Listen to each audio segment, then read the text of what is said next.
College fees, tuition fees എന്നൊക്കെ പറഞ്ഞ് ഒരുപാട് ചെലവില്ലേ ചേച്ചി? ഇത്രയും നാളെ ഞങ്ങളുടെ ചിലവൊക്കെ നിങ്ങളല്ലേ നോക്കിക്കൊണ്ടിരുന്നത്. വേണമെങ്കിൽ ഞാൻ ഓവർ ടൈം എടുക്കാം. ആ കാശ് അവനയക്കാം. സാലറി ഞാൻ നിനക്ക് തരത്തുള്ളൂ അബി. ഏട്ടനെ കഷ്ടപ്പെടുത്താൻ വേണ്ടിയല്ല ഞാൻ ഇങ്ങോട്ടേക്ക് വിളിച്ചോണ്ട് വന്നത്. ഏട്ടനെ ഏട്ടത്തെ നല്ലപോലെ നോക്കണമെന്ന് കരുതിയാ ഇങ്ങോട്ടേക്ക് കൊണ്ടുവന്നേ. ഏട്ടൻ ജോലിക്ക് പോയിക്കോ, പക്ഷേ ഏട്ടന്റെ ശമ്പളം വേണ്ട. അങ്ങനെയാണെങ്കിൽ ഞങ്ങൾ വേറെ എങ്ങോട്ടെങ്കിലും മാറാം. ഞങ്ങളെ വിട്ടിട്ട് പോവൂ ചേച്ചി. ഞങ്ങൾ വേറെ വീട്ടിലേക്ക് പോകണ്ടെന്നുണ്ടെങ്കിൽ കാശ് നിങ്ങൾ വാങ്ങിയേ പറ്റൂ. ഏട്ടാ ഇവിടുത്തെ പേയിങ് ഗസ്റ്റ് ഒന്നുമല്ലല്ലോ. നീ കൂടുതൽ ഒന്നും പറയണ്ട ബി. കാശ് വാങ്ങിയേ പറ്റൂ. അതെന്നെ കൊണ്ട് സത്യം ചെയ്തേ. ഭാവനെ, പായസം എടുത്തിട്ട് വാ. ഇന്ന് എല്ലാവർക്കും മധുരം കൊടുക്കണം. ശരി ഏട്ടാ. ഇപ്പോഴാ എനിക്ക് നല്ല സന്തോഷമായത് ബി. ഒരുപാട് സന്തോഷം. ശരിക്കും സത്യം എന്താണെന്നറിഞ്ഞാ പിന്നെ നിന്റെ ഭർത്താവിന്റെ സന്തോഷം ഒന്നും കാണില്ല.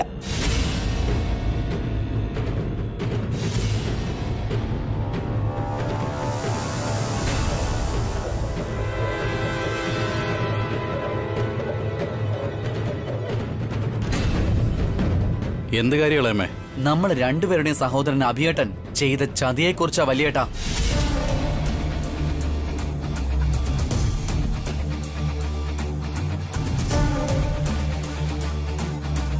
നിന്റെ ഏട്ടൻ ആരെ ചതിച്ചെന്നാ ഈ പറയുന്നേ? എന്റെ ഭാഷയില് ഇതിനെ ചതിയെന്നാണ് പറയുന്നത്. നിങ്ങളുടെ ഭാഷയിൽ ഇതിനെ എന്താ പറയുന്നതെന്ന് അറിയില്ല. നിങ്ങളിപ്പോ എന്തിനെ കുറിച്ചാ സംസാരിക്കുന്നേ? ഈ അഭിയും വസുവും നമുക്ക് നല്ല ദ്രോഹം ചെയ്തിരിക്കുക. അതിനെക്കുറിച്ചാ ഞങ്ങൾ സംസാരിക്കുന്നത്. എന്ത് ദ്രോഹങ്ങളേമേ? നമ്മൾ അറിയാതെ നമ്മളോട് ഒരു വാക്ക് പോലും പറയാതെ വലിയൊരു തെറ്റ ഇയാൾ ചെയ്തിരിക്കുന്നേ.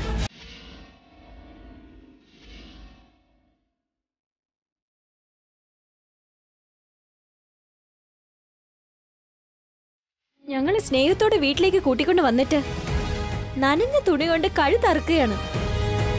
നിങ്ങൾ ഏത് കാര്യത്തെ പറ്റിയാ പറയുന്നെന്ന് വ്യക്തമായിട്ടൊന്ന് പറയോ? നിനക്കെല്ലാം അറിയാലോ വസു. പിന്നെന്തിനാ ഒന്നും അറിയാത്ത പോലെ അഭിനയിക്കുന്നേ? ഞങ്ങൾക്കെല്ലാം മനസ്സിലായി കഴിഞ്ഞു. എന്ത് മനസ്സിലായി കഴിഞ്ഞു? ഞങ്ങൾ അറിയാതെ നിങ്ങൾ എന്ത് ചെയ്തോ അത് ഞങ്ങൾ അറിഞ്ഞു എന്നാ പറഞ്ഞത്. അത് തന്നെ എന്താന്ന് ചോദിച്ചത്. അത് ഞാൻ എന്റെ വാഗൊണ്ട് തന്നെ പറയണോ? പുറത്തു മാത്രം വീട്ടില് പലവ്യഞ്ജനങ്ങളില്ല, പച്ചക്കറികളില്ല, ഭിക്ഷക്കാരെ പോലെ നടക്കും. എന്നിട്ട് അകത്താണെങ്കിലോ ലക്ഷങ്ങളാ ഒളിപ്പിച്ചു വെച്ചിരിക്കുന്നത്. ലക്ഷങ്ങൾ ഒളിച്ചു വെച്ചിരിക്കുന്നോ? ഒളിപ്പിച്ചു വെച്ചില്ലെങ്കിൽ കടം എങ്ങനെയാടി അടച്ചു തീർത്തത്?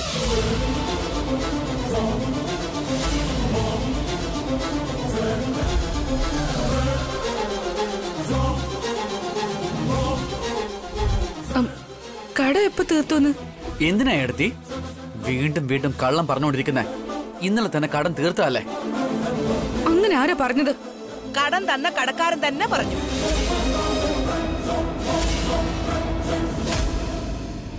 എന്താ ഇത്? നീ കടമൊക്കെ തീർത്തോ? പറ അബി, കട അടച്ചു തീർത്തോ? ഇവര് പറയുന്നത് സത്യമാണോ ഏട്ടാ?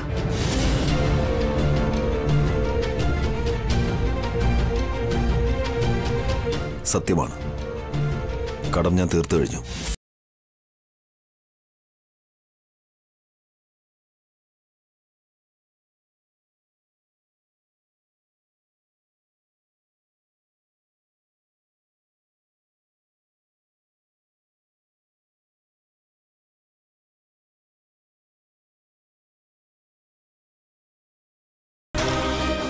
കണ്ടില്ലേ സത്യം എങ്ങനെയാ പുറത്തു വരുന്നതെന്ന്?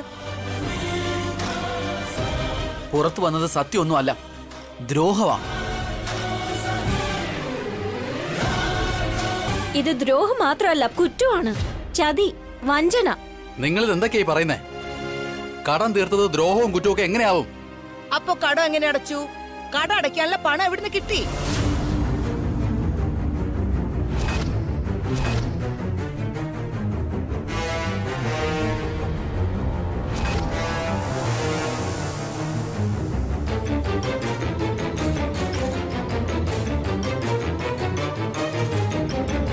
രണ്ട് തരത്തിലുള്ള പലഹാരം ഉണ്ടാക്കാൻ കഴിവില്ലാത്തവര് 20 ലക്ഷം രൂപ എങ്ങനെ ഉണ്ടാക്കി? ആരാ തന്നത്? ആരെങ്കിലും തന്നതാണോ അതോ എവിടെന്നെങ്കിലും മോഷ്ടിച്ചതാണോ? എങ്ങനെ നിങ്ങൾ ആ കാശ് ഉണ്ടാക്കിയത്? അഖിൽ,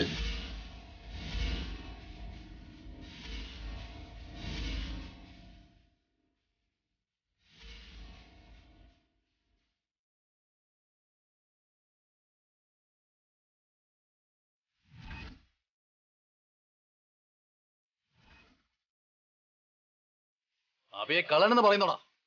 ഇനി ഒരു അക്ഷരം വേണ്ടി അടിച്ച് പല്ല് തെറിപ്പിക്കും ഞാൻ.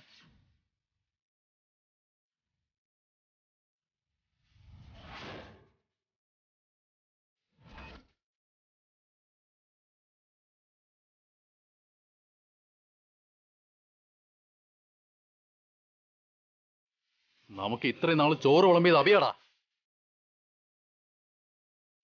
നീ തന്നെ അഭിയോട് ആ പണം എങ്ങനെ കിട്ടിയെന്ന് ചോദിക്കു ഭാസ്കറേ. ഏട്ടന്റെ ഒരു സുഹൃത്ത് അത് കൊടുത്തത്. ഏത് സുഹൃത്താ ഏടത്തി? ഏട്ടന് ഇപ്പോഴും കടം കൊടുക്കുന്ന സുഹൃത്തുക്കളൊക്കെ ഉണ്ടോ? ഇപ്പൊ ദാരിദ്ര്യം പിടിച്ചു കിടക്കാണെന്ന് എല്ലാവർക്കും അറിയാം. ഇങ്ങനെ വിശ്വസിച്ച് 1 രൂപ പോലും ആരും കൊടുക്കില്ല. നിന്റെ ഏട്ടൻ തന്നെ എന്നോട് പറഞ്ഞത്. ഇദ്ദേഹം ഒരിക്കലും എന്നോട് കള്ളം പറയില്ല. അപ്പൊ ഏട്ടത്തി കള്ളം പറയാണോ? സത്യം എന്താണെന്ന് ഞാൻ പറയട്ടെ. ഞങ്ങൾ അറിയാതെ നിങ്ങളുടെ വീട് വിറ്റിരിക്കുക. ആ പണം വെച്ചാ കടം തീർത്തത്.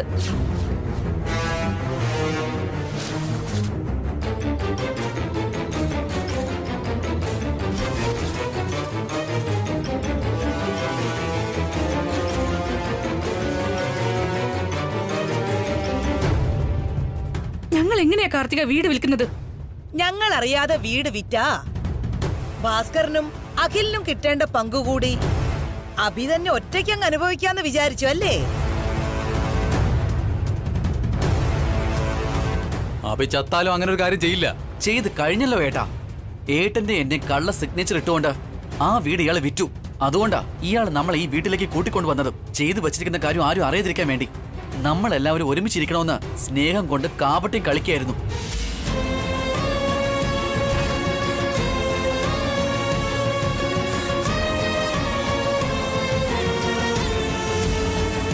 അബിക്ക് അങ്ങനെയൊന്നും അഭിനയിക്കാൻ അറിയില്ല അഖിൽ. നീ ആവശ്യമില്ലാതെ ഓരോന്ന് പറയരുത്. അഭിയും വസുവും നല്ല അഭിനേതാക്കളാ. നമ്മളാണ് പഞ്ചപാവങ്ങള്. അതുകൊണ്ടാ നമ്മളെ പറ്റിച്ചത്, വലിയ ദ്രോഹം ചെയ്തത്. നിർത്തിക്കോളേമേ. ഏട്ടൻ വീട് വിറ്റിട്ടില്ല. ആ വീടിന്റെ ഡോക്യുമെന്റ്സ് ഇവിടെയാ ഉള്ളത്.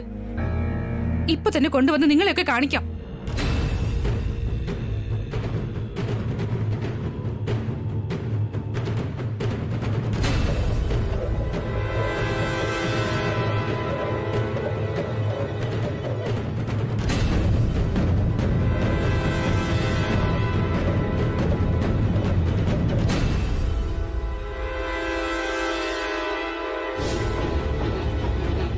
കണ്ടല്ലോ, ഇപ്പോഴെങ്കിലും വിശ്വാസമായോ?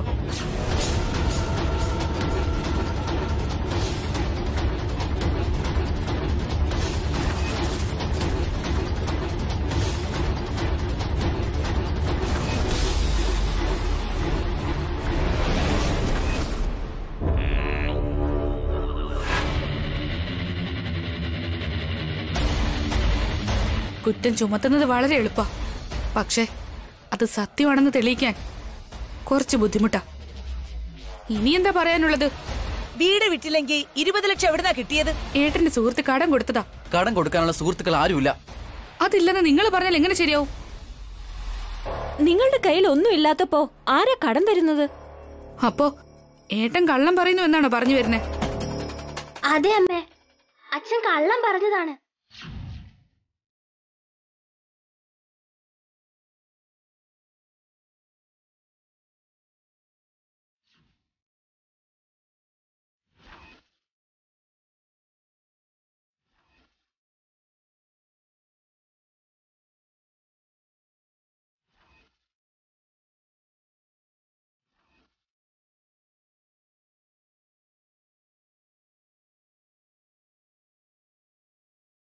നീ എന്താ ഈ പറയുന്ന ഉണ്ണി? നിന്റെ അച്ഛൻ കള്ളം പറഞ്ഞെന്നാണോ നീ പറയുന്നേ? സത്യം അമ്മേ, അച്ഛൻ കള്ളം പറഞ്ഞതാ. ഇനി ഒരിക്കൽ കൂടി നീ അങ്ങനെ പറഞ്ഞാ എന്റെ കയ്യിൽ നിന്ന് അടി വാങ്ങും. എന്താ നിന്റെ വിചാരം? അച്ഛന് ഒരു ഫ്രണ്ടും കടം കൊടുത്തതല്ല അമ്മേ. അച്ഛൻ കിഡ്നി കൊടുത്തതാ.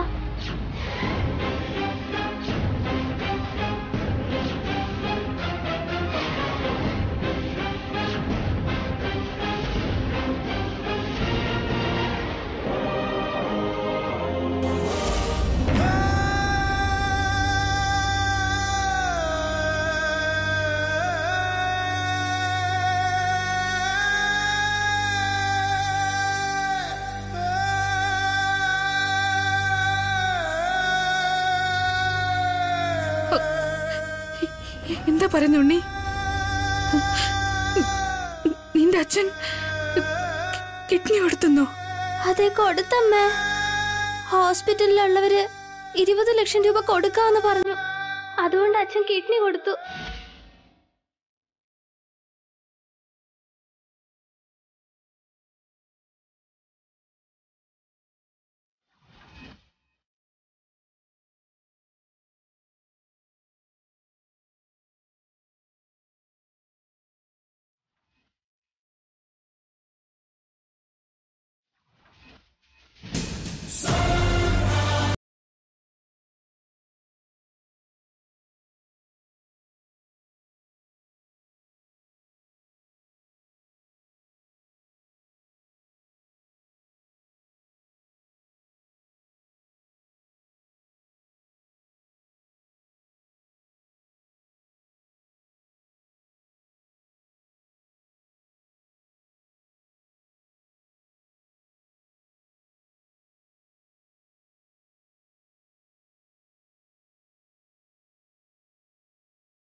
ഉണ്ണി പറയുന്നത് സത്യമാണോ അബി? നീ കിഡ്നി വിറ്റോ? പറയൂ അബി, നീ ശരിക്കും കിഡ്നി ദാനം ചെയ്തോ?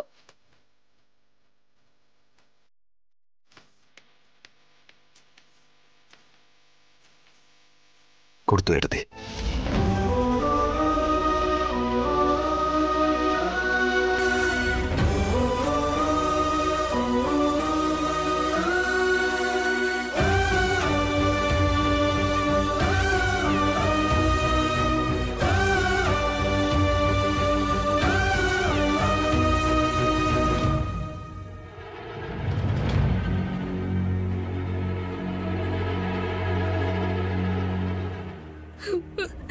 എന്തിനാണ് ഇത് ചെയ്തത്? എന്റെ മകളുടെ കല്യാണത്തിന് വാങ്ങിയ കടം തീർക്കുന്നതിന് വേണ്ടി സ്വന്തം ശരീരമാകെ വാർത്തുവിറ്റല്ലേ? എന്തിനാണ് ഇങ്ങനെ ഒരു കാര്യം ചെയ്തത്? എന്നോടൊരു വാക്ക് ചോദിക്കാൻ നിനക്ക് തോന്നിയില്ലല്ലേ? എന്തിനാണോ ചെയ്തത്? എന്തിനാ ചെയ്തത്? പറയടാ, എന്തിനാ ചെയ്തേ? എന്തിനാ ചെയ്തെന്ന് പറയടാ. എന്തിനാ ചെയ്തെന്ന് പറ. നിന്നോട് ദ്രോഹങ്ങൾ മാത്രം ചെയ്ത് എന്നോട് ക്ഷമിക്കബി, എന്നോട് ക്ഷമിക്കബി.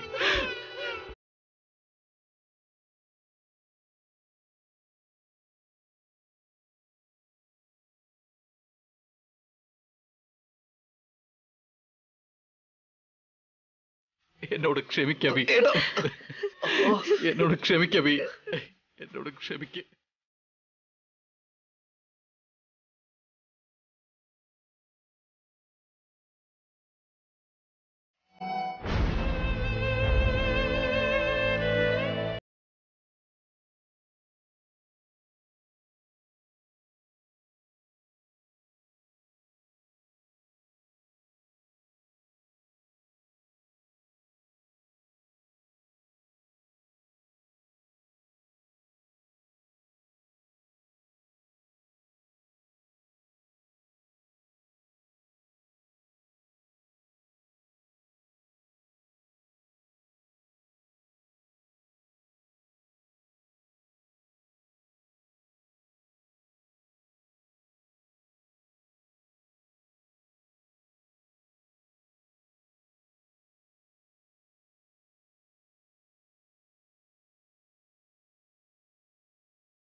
ഇതോടുകൂടി ഈ കാര്യം മറന്നേക്കണം.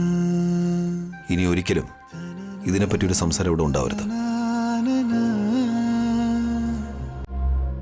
അത് മാത്രമേ ഞാൻ നിങ്ങളോട് റിക്വസ്റ്റ് ചെയ്യുന്നുള്ളൂ.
ഹോസ്പിറ്റലിലുള്ളവര് 20 ലക്ഷം രൂപ കൊടുക്കാന്ന് പറഞ്ഞപ്പോ അച്ഛൻ കിഡ്നി കൊടുത്തമ്മേ.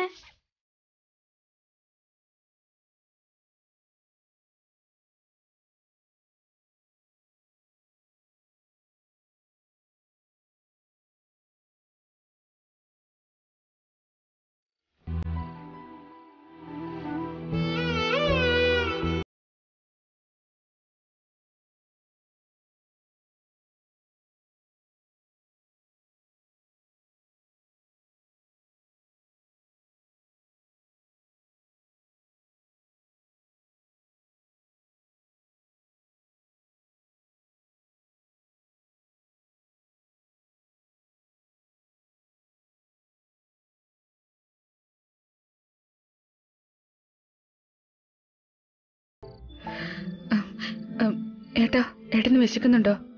ഏട്ടൻ വാ, ഞാൻ ഭക്ഷണം വിളമ്പി തരാം. വസുന്ധര, അവിടെ ഇരിക്കെ, എനിക്ക് തന്നോട് സംസാരിക്കണം.